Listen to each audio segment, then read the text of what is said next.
नमस्कार दोस्तों, मैं आदित्य भारद्वाज आप सबका स्वागत करता हूं। उम्मीद करता हूं आप सभी बहुत अच्छे होंगे और आपकी पढ़ाई भी बहुत अच्छी चल रही होगी। दोस्तों, आज हम अपनी इस नई वीडियो में पैरामिलिट्री फोर्सेस जैसे कि CRPF, CISF, BSF, SSB, ITBP और असम राइफल्स में असिस्टेंट सब इंस्पेक्टर और हेड कांस्टेबल मिनिस्टीरियल की न्यू वैकेंसी के बारे में बात करेंगे। ये वैकेंसीज क्लरिकल पोस्ट के लिए वैकेंसीज हैं और ये ऑल इंडिया लेवल की वैकेंसी है जिसे मेल और फीमेल दोनों ही कैंडिडेट्स के लिए निकाला गया है।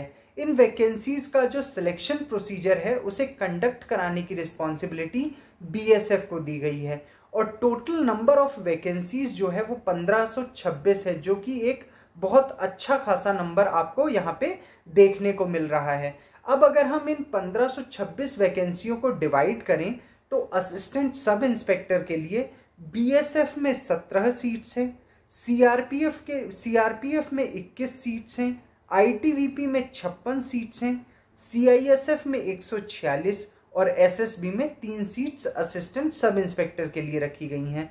और अब अगर हम वहीं हेड कांस्टेबल मिनिस्टीरियल की वैकेंसीज की बात करें तो बीएसएफ में 302 सीट्स हैं, सीआरपीएफ के लिए 282, आईटीबीपी के लिए 163, सीआईएसएफ के लिए 496, एसएसबी में 5 और असम राइफल्स में 35 सीट्स हेड कांस्टेबल मिनिस्टीरियल के लिए रखी गई हैं। इन वैकेंसीज का जो एप्लीकेशन फॉर्म है वो 9 जून 2024 से भरने शुरू हो चुके हैं, जो कि 8 जुलाई 2024 तक भरे जाएंगे। और इन एप्लीकेशन फॉर्म को भरने के लिए जनरल, ओबीसी और ईडब्ल्यूएस से मात्र 100 रुपए की एप्लीकेशन फीस ली जा रही है। वहीं विमेन, एससी, एसटी और एक्स सर्विसमैन जो कैंडिडेट्स हैं उनसे किसी भी तरीके की कोई भी फीस नहीं ली जा रही है। अगर हम एज क्राइटेरिया की बात करें तो आपका जो एज कैलकुलेट किया जाएगा वो 1 अगस्त 2024 के अकॉर्डिंग आपका एज कैलकुलेट किया जाएगा। अगर आप जनरल और ईडब्ल्यूएस कैटेगरी से हैं तो आप 18 से 25 साल की उम्र के बीच में हैं तो आप इस फॉर्म को फिल कर सकते हैं। वहीं ओबीसी को 3 साल का एज रिलैक्सेशन दिया जाएगा और एससी एसटी को 5 साल का एज रिलैक्सेशन दिया जाएगा, यानी कि ओबीसी 18 से 28 साल तक का इस फॉर्म को फिल कर सकता है और एससी एसटी 18 से 30 साल तक का इस फॉर्म को फिल कर सकता है। अब अगर हम एजुकेशनल क्वालिफिकेशन की बात करें तो सिंपल सा एजुकेशनल क्वालिफिकेशन इसमें मांगा गया है। मात्र आप 12वीं पास होने चाहिए हो और अगर आप 12वीं पास हो तो आप इस फॉर्म को फिल कर सकते हो। अगर हम सिलेक्शन प्रोसीजर की बात करें तो सबसे पहले आपका फिजिकल स्टैंडर्ड टेस्ट होगा, उसके बाद आपका फिजिकल एफिशिएंसी टेस्ट होगा, उसके बाद कंप्यूटर बेस्ड टेस्ट यानी कि सीबीटी होगा, फिर आपका स्किल टेस्ट जिसमें आपका टाइपिंग और स्टेनो देखा जाएगा आपका, और उसके बाद आपका डॉक्यूमेंट वेरिफिकेशन और एंड में आपका मेडिकल एग्जामिनेशन होगा। पहले इसमें क्या होता था, पहले आपका रिटन एग्जामिनेशन यानी कि कंप्यूटर बेस्ड टेस्ट आपका पहले लिया जाता था, लेकिन इस बार क्या किया गया है, पहले आपका फिजिकल कराया जाएगा। जो भी लोग फिजिकल में क्वालिफाई करेंगे उन्हीं को रिटन टेस्ट के लिए बुलाया जाएगा। अब अगर हम फिजिकल स्टैंडर्ड टेस्ट और फिजिकल एफिशिएंसी टेस्ट की बात करें जो कि सिलेक्शन प्रोसीजर का स्टेज 1 है, तो फिजिकल स्टैंडर्ड मेल जो कि जनरल, ओबीसी, ईडब्ल्यूएस और एससी कैटेगरी से बिलोंग करते हैं उनकी हाइट मांगी गई है 165 सेंटीमीटर और चेस्ट मांगा गया है बिना फुलाए 77 सेंटीमीटर और फुलाने के बाद 82 सेंटीमीटर। वहीं जो मेल गढ़वाली, कुमाऊनी, गोरखा, डोगरा, मराठास और इसके अलावा सिक्किम, नागालैंड, अरुणाचल प्रदेश, मणिपुर, त्रिपुरा, मिजोरम, मेघालय, असम, हिमाचल प्रदेश, लेह लद्दाख और कश्मीर वैली से बिलोंग करते हैं उनकी हाइट मांगी गई है 162.5 सेंटीमीटर और चेस्ट मांगा गया है बिना फुलाए 77 सेंटीमीटर और फुलाने के बाद 82 सेंटीमीटर। वहीं जो मेल एसटी कैटेगरी से बिलोंग करते हैं उनकी हाइट मांगी गई है 162.5 सेंटीमीटर, चेस्ट मांगा गया है बिना फुलाए 76 सेंटीमीटर और फुलाने के बाद 81 सेंटीमीटर। अब हम महिलाओं के फिजिकल स्टैंडर्ड की बात करें तो वे महिलाएं जो जनरल, ओबीसी, ईडब्ल्यूएस और एससी कैटेगरी से बिलोंग करती हैं उनका 155 सेंटीमीटर हाइट मांगा गया है। और वहीं जो महिलाएं गढ़वाली, कुमाऊनी, डोगराज, मराठा, इसके अलावा सिक्किम, नागालैंड, अरुणाचल प्रदेश, मणिपुर, त्रिपुरा, मिजोरम, मेघालय, असम, हिमाचल प्रदेश, लेह लद्दाख और कश्मीर वैली से बिलोंग करती हैं उनकी हाइट 150 सेंटीमीटर। इसके अलावा जो महिलाएं एसटी कैटेगरी से बिलोंग करती हैं उनकी भी हाइट 150 सेंटीमीटर मांगी गई है। वहीं अगर हम फिजिकल एफिशिएंसी टेस्ट की बात करें तो इसमें मेल को 1600 मीटर की रनिंग करनी है 6 मिनट 30 सेकंड में, और फीमेल को 800 मीटर की रनिंग करनी है 4 मिनट 45 सेकंड में, जो कि बहुत बड़ा टास्क नहीं रहने वाला है। अगर हम कंप्यूटर बेस्ड टेस्ट की बात करें जो कि सिलेक्शन प्रोसीजर का स्टेज 2 है, तो कंप्यूटर बेस्ड टेस्ट आपका ऑनलाइन एग्जामिनेशन होगा जिसमें 5 सब्जेक्ट्स पर आपसे क्वेश्चन पूछे जाएंगे। आप हिंदी या इंग्लिश दोनों में से किसी भी लैंग्वेज को चूज कर सकते हैं और इस चूज की हुई लैंग्वेज में आपसे 20 क्वेश्चन पूछे जाएंगे जो कि 20 नंबर के रहेंगे। इसके अलावा रीजनिंग के 20 क्वेश्चन पूछे जाएंगे जो कि 20 नंबर के होंगे, मैथ्स के 20 क्वेश्चन 20 नंबर के, क्लिरिकल एप्टीट्यूड के 20 क्वेश्चन 20 नंबर के, इसके अलावा कंप्यूटर नॉलेज के 20 क्वेश्चन 20 नंबर के, यानी कि 100 क्वेश्चन आपसे पूछे जाएंगे जो कि 100 नंबर के रहेंगे।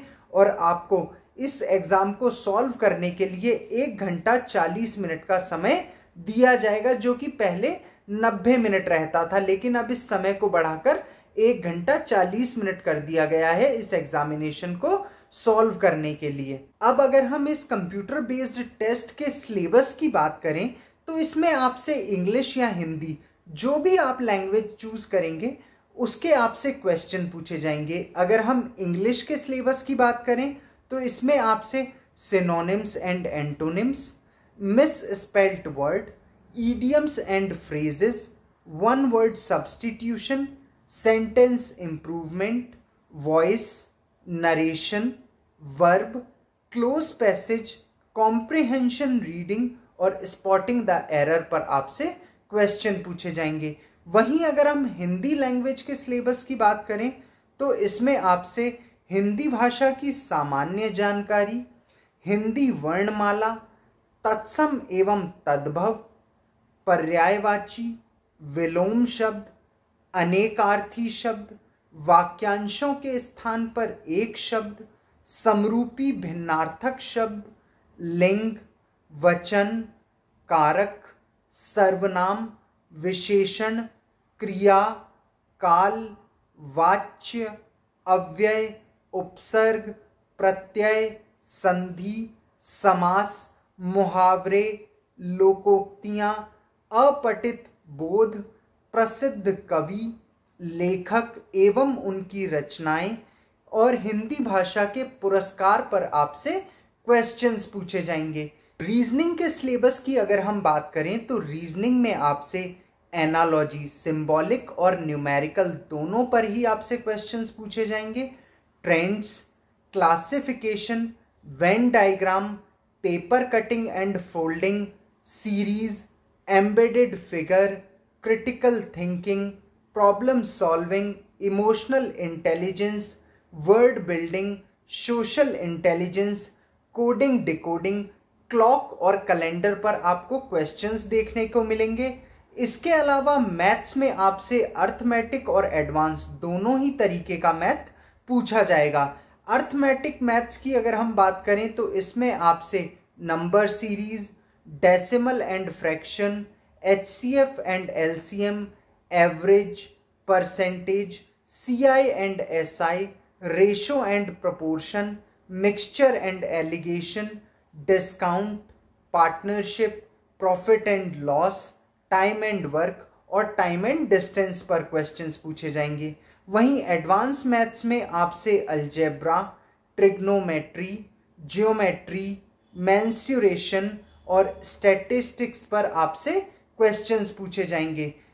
क्लरिकल एप्टीट्यूड की अगर हम बात करें तो इसमें आपसे alphabetic fillings, attention to details, data checking, comparison ability, spelling checking, error spotting पर आपसे क्वेश्चंस देखने को मिलेंगे। वहीं अगर हम कंप्यूटर नॉलेज की बात करें तो इसमें आपसे history of computer, basics of computer, operating system, Windows, computer abbreviation, MS Excel, MS Word, shortcut keys, computer communication, इसके अलावा इंटरनेट पर आपको क्वेश्चंस देखने को मिलेंगे। अगर हम स्किल टेस्ट की बात करें जो कि सिलेक्शन प्रोसीजर का 3rd स्टेज है, इसमें असिस्टेंट सब इंस्पेक्टर की पोस्ट के लिए स्टेनो की डिक्टेशन बोली जाएगी 10 मिनट के लिए, जिसमें आपकी स्पीड 80 वर्ड पर मिनट की स्पीड होनी चाहिए। अगर हम ट्रांसक्रिप्शन की बात करें तो ये आपका कंप्यूटर पर लिया जाएगा। अगर आप इंग्लिश में ट्रांसक्रिप्शन देते हैं तो आपको 50 मिनट का टाइम दिया जाएगा, और अगर आप हिंदी में ट्रांसक्रिप्शन देते हैं तो आपको 65 मिनट का टाइम दिया जाएगा। वहीं अगर हम हेड कांस्टेबल मिनिस्ट्रियल की पोस्ट की बात करें तो इस पर आपका स्किल टेस्ट टाइपिंग का लिया जाएगा।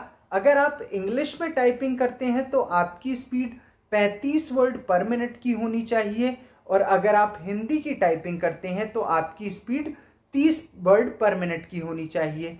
इन सभी टेस्ट्स को क्वालिफाई करने के बाद आपका डॉक्यूमेंट वेरिफिकेशन किया जाएगा और फाइनली आपका मेडिकल टेस्ट किया जाएगा, और मेडिकल टेस्ट को क्वालिफाई करने के बाद आपकी फाइनल मेरिट लगेगी, और फाइनल मेरिट के बेसिस पर ही आपका सिलेक्शन किया जाएगा।